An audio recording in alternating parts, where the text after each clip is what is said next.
السلام علیکم دوستو ساتھیو، میں ہوں سمیع ابراہیم اور آپ دیکھ رہے ہیں سمیع ابراہیم یوٹیوب چینل۔ آج 3 جنوری سن 2020۔ اپنی اس ویڈیو میں آپ کو بڑی اہم خبریں ہیں جو میں آپ کے ساتھ شیئر کروں گا۔ آج UAE کے جو ولی عہد ہیں پرنس محمد بن نہیان، وہ دورے پر آئے۔ آپ کو میں بتاؤں گا کہ وہ پچھلے 5-7 دن کہاں تھے، پاکستان میں تھے یا کہیں اور تھے، اور اگر پاکستان میں تھے تو وہ کیا کر رہے تھے، ان کی ایکٹیویٹی کیا تھی، اور آج یہ جو دورہ تھا اس میں کیا طے پایا، اور پرائم منسٹر عمران خان نے کیا بڑا فیصلہ کر لیا، کس طرح سے وہ اب آگے سوچ رہے ہیں بڑھنے کی۔ مستقبل میں ہمارے سعودی عرب، UAE، ترکی، ملیشیا، ان میں سے کن ممالک کے ساتھ تعلقات زیادہ ہوں گے، اور کیا طیب اردگان کا جو دورہ ہے جو کہا جا رہا ہے کہ جنوری میں ہونا ہے، کیا واقعی وہ ہوگا۔ یہ بڑی اہم ڈپلومیٹک یہ ایک ہمارے ہاں ایک ڈیولپمنٹ ہے، میں آپ کو اس سے آگاہ کروں گا۔ ایک بڑا سوال پچھلے کئی دنوں سے اٹھ رہا تھا کہ پرائم منسٹر تو کرپشن کے خلاف بالکل کسی طرح کی بھی کوئی رعایت دینے کے لیے تیار نہیں ہے، تو پھر یہ جو ہے نیب آرڈیننس، اس میں یہ کیوں آیا ہے تبدیل ہو کے، اور کیوں چیئرمین نیب یہ بار بار کہہ رہے ہیں کہ میری پرائم منسٹر سے بالکل کسی طرح سے بھی کوئی ملاقات نہیں ہوئی، جبکہ پرائم منسٹر نے آج ذکر کیا کہ نیب چیئرمین کو سمجھایا گیا۔ یہ کون لوگ ہیں جنہوں نے یہ سب کچھ کیا، اور پھر پرائم منسٹر کو کنونس کس طرح سے کیا۔ اب پرائم منسٹر نے جو اس بزنس میں کمیونٹی کو، اور خاص طور پر جو سرکاری افسران ہیں، ان کو اس نیب کے جو پہلے وہ ان کو تحقیقات کر سکتی تھی نیب، اب نیب کے نرغے سے کیوں نکالا، کس بات پر یہ سب کچھ ہوا، پوری انسائیڈ انفارمیشن ہے، وہ آپ کے ساتھ شیئر کروں گا۔ آرمی چیف کے حوالے سے بڑی امپورٹنٹ جو ان کی مدت ملازمت کے حوالے سے جو ایگریمنٹ پولیٹیشنز کے میں پہلے بھی اپنی ویڈیوز میں بتا چکا ہوں جو ہوا ہے، اس پر کیوں سوشل میڈیا پر ایک بڑا شور شرابہ ہے، کیوں یہ سب ایک واویلا کیا جا رہا ہے، اور اس کا انجام کیا ہوگا اس سارے معاملے کا، اس کے بارے میں بھی آپ کو میں اطلاع دوں گا۔ لیکن بیشتر اس کے کہ میں اپنی خبروں کی طرف جاؤں، میری آپ سے یہ درخواست ہے کہ اگر ابھی تک آپ نے اس چینل کو سبسکرائب نہیں کیا تو سبسکرائب کر لیجئے، اور بیل آئیکن پر ضرور کلک کر لیں تاکہ جیسے ہی میری نئی ویڈیو اپلوڈ ہو آپ تک اس کی انفارمیشن آ جائے۔ اس ویڈیو کو لائک بھی کریں، اس ویڈیو کو شیئر بھی کریں تاکہ زیادہ سے زیادہ دوستوں تک یہ انفارمیشن پہنچ جائے۔ اب سب سے پہلے میں آپ کو بتاتا ہوں جو اس وقت ڈپلومیٹک جو ایشو ہے وہ یہ ہے کہ دوستو، بظاہر اس بات کا امکان بہت کم نظر آ رہا ہے کہ جو میں پچھلی 2-3 ویڈیوز میں جو میں نے آپ کو بتایا ہے، جو پاکستان کے حکام کو جو امید تھی، آج وزارت خارجہ کے افسران نے ہمیں بتایا کہ جو UAE کے جو آئے تھے ولی عہد، ان سے جو ملاقاتیں ہوئی ہیں پرائم منسٹر کی، ہمارے وزیر خارجہ کی، تو اس بات کا امکان بہت کم ہو گیا ہے کہ وزرائے خارجہ کانفرنس OIC کی ہوگی کشمیر کے مسئلے پر۔ معمول کی جو ان کی ایک وزرائے خارجہ کی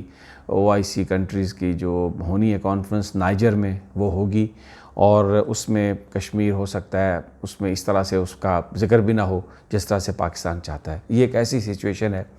جس سے ہمارے جو تعلقات ہیں مڈل ایسٹ میں، اسلامی دنیا میں ایک نیا رخ اختیار کر سکتے ہیں۔ آج پرائم منسٹر نے ہمیں ذرائع نے یہ بتایا کہ بالکل واضح کر دیا ہے UAE پر، ابھی سعودی عرب سے ریئیکشن نہیں آیا، UAE کو یہ بتا دیا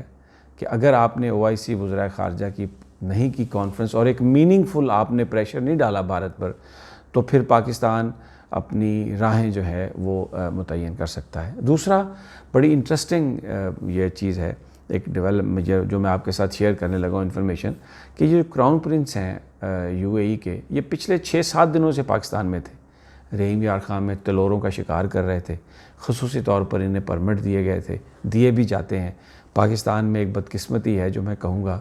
کہ آج بھی وہ صورتحال تبدیل نہیں ہو سکی۔